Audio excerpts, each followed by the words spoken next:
दोस्तों, अफगानिस्तान की तरफ से एक बेहद इंटरेस्टिंग बयान सामने आया है जिसमें भारत की इंटेल सही थी, यानी कि भारत की खुफिया एजेंसी ने जो जानकारी दी थी उसी जानकारी का फायदा उठाकर अफगानिस्तान ने पाकिस्तान के ऊपर सरप्राइज अटैक किया।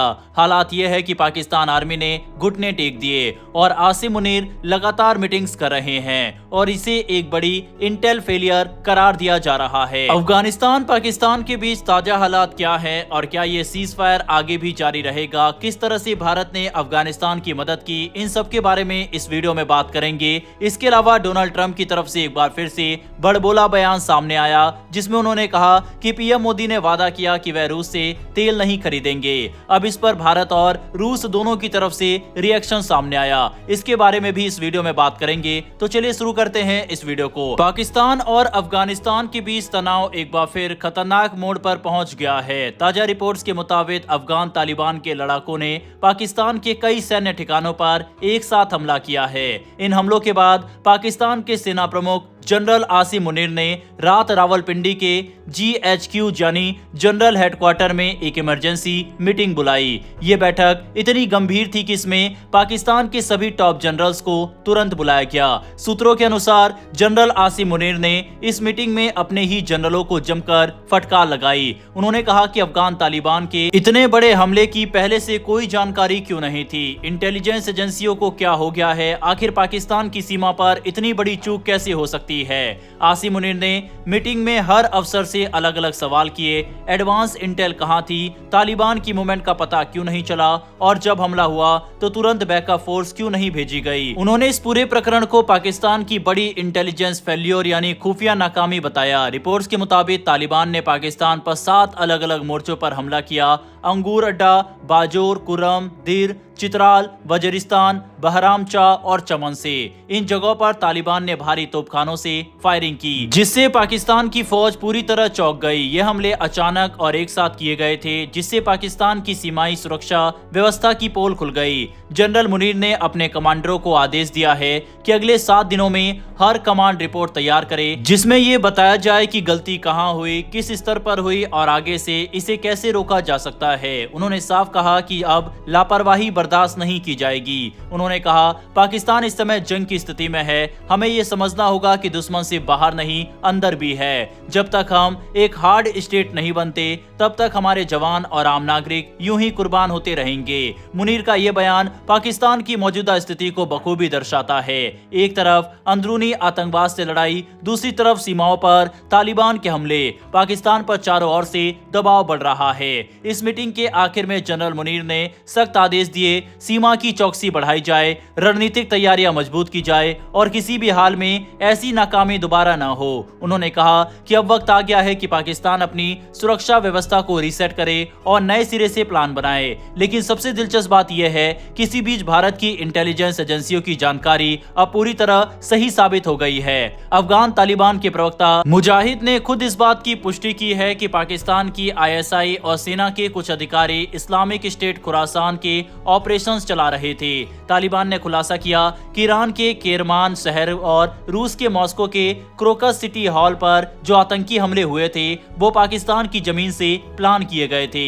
ये वही हमले थे जिनमें सैकड़ों निर्दोष लोगों की जान गई थी। तालिबान ने कहा कि ISK के कई ठिकाने पाकिस्तान के खैबर पख्तूनख्वा और सीमा के पास के इलाकों में सक्रिय है और पाकिस्तान उन्हें संरक्षण दे रहा है। भारत की इंटेलिजेंस एजेंसियां पहले से ही यह दावा करती आ रही थी कि ISK के कई भर्ती नेटवर्क पाकिस्तान से चल रहे हैं जो भारतीय युवाओं को निशाना बना रहे हैं। अब तालिबान के इस खुलासे ने भारत की बात को और मजबूती दे दी, यानी अब खुद अफगान तालिबान ये कह रहा है कि पाकिस्तान न केवल सीमा पर हमला झेल रहा है बल्कि उसके अंदर से ही आतंकवाद संगठन पल रहे हैं। वहीं इस पूरे घटनाक्रम से पाकिस्तान की स्थिति बेहद असहज हो गई है। एक तरफ तालिबान अब पाकिस्तान को हमलावर बता रहा है, दूसरी तरफ तरफ दुनिया के सामने पाकिस्तान की ISI पर गंभीर आरोप लग रहे हैं। पिछले कुछ महीनों से अफगानिस्तान और पाकिस्तान के बीच तनाव लगातार बढ़ता जा रहा है। अफगान तालिबान पाकिस्तान पर यह आरोप लगाता रहा है कि वो अफगानिस्तान में अस्थिरता पैदा कर रहा है और सीमा पर आतंकियों को भेज रहा है। वहीं पाकिस्तान का दावा है कि तालिबान पाकिस्तान के अंदर TTP यानी तहरीके तालिबान पाकिस्तान को संरक्षण दे रहा है, जो उसके लिए सबसे बड़ा आतंकी खतरा है।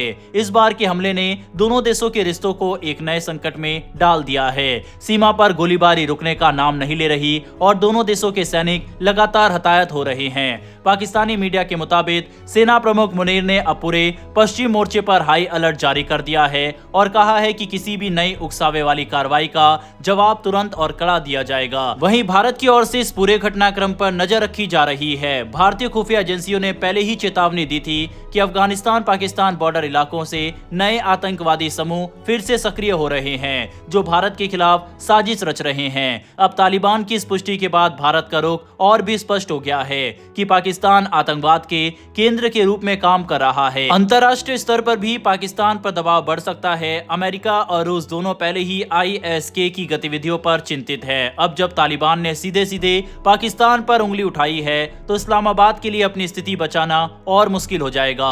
पाकिस्तान के अंदर भी राजनीतिक माहौल बिगड़ रहा है।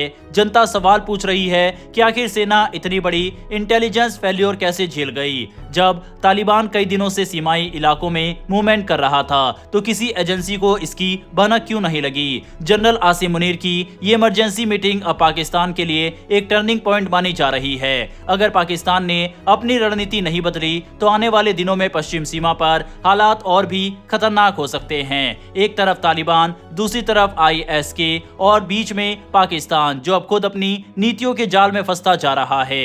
बहरहाल बढ़ते हमारी अगली खबर की तरफ। अमेरिका के राष्ट्रपति डोनाल्ड ट्रंप ने हाल ही में एक ऐसा बयान दिया जिसने भारत की विदेश नीति को लेकर नई चर्चा छेड़ दी। ट्रंप ने दावा किया कि प्रधानमंत्री नरेंद्र मोदी ने उन्हें भरोसा दिया है कि भारत अब रूस से तेल नहीं खरीदेगा, लेकिन भारत सरकार ने इस दावे पर अपनी बात साफ साफ रखी है। विदेश मंत्रालय के प्रवक्ता रणधीर जायसवाल ने कहा, भारत एक बड़ा तेल और गैस आयातक देश है और हमारी सबसे बड़ी प्राथमिकता हमेशा से भारतीय उपभोक्ताओं के हितों की रक्षा करना रही है। उन्होंने कहा कि भारत की तेल नीति किसी बाहरी दबाव से नहीं बल्कि अपने नागरिकों और बाजार की जरूरतों के हिसाब से तय होती है। उनका कहना था कि हमारी नीति के दो मुख्य लक्ष्य है, ऊर्जा की कीमतों को स्थिर रखना और सप्लाई को सुरक्षित बनाए रखना।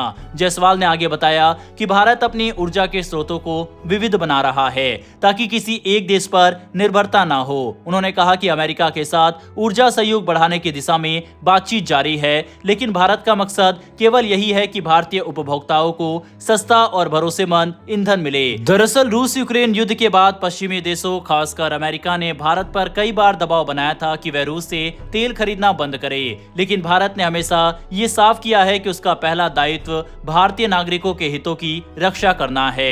विदेश मंत्री S जयशंकर पहले भी कह चुके हैं कि भारत अपने लोगों के लिए सबसे अच्छा सौदा करेगा, चाहे वो रूस से हो या किसी और देश से। उन्होंने पश्चिमी देशों की डबल स्टैंडर्ड सोच पर भी सवाल उठाया था और कहा था कि यूरोप की समस्या पूरी दुनिया की समस्या नहीं है। अब ट्रंप के इस बयान ने राजनीतिक हलचल बढ़ा दी है। कांग्रेस नेता राहुल गांधी ने कहा, प्रधानमंत्री नरेंद्र मोदी ट्रंप से डरते हैं और उन्होंने उन्हें भारत की तेल नीति तय करने दी। हालांकि सरकार ने यह स्पष्ट कर दिया कि भारत की नीति केवल और केवल राष्ट्र हित पर आधारित है। भारत का रुख साफ है, हम अपने लोगों के हित में फैसले लेंगे, न कि किसी विदेशी दबाव में। और यही आज की भारत की विदेश नीति की असली पहचान है, इंडिया फर्स्ट। बहरहाल दोस्तों, इस वीडियो में इतना ही। दोनों खबरों पर अपनी राय कमेंट बॉक्स में लिखकर बताइएगा। इन्फॉर्मेशन और वीडियो पसंद आई हो तो वीडियो को लाइक करके हमारी आने वाली डेली ऐसी वीडियो के लिए नीचे दिए गए सब्सक्राइब बटन को प्रेस कर बेल आइकन को जरूर दबा लें। फिर मिलेंगे ऐसी एक नई वीडियो के साथ। धन्यवाद। जय हिंद, जय भारत।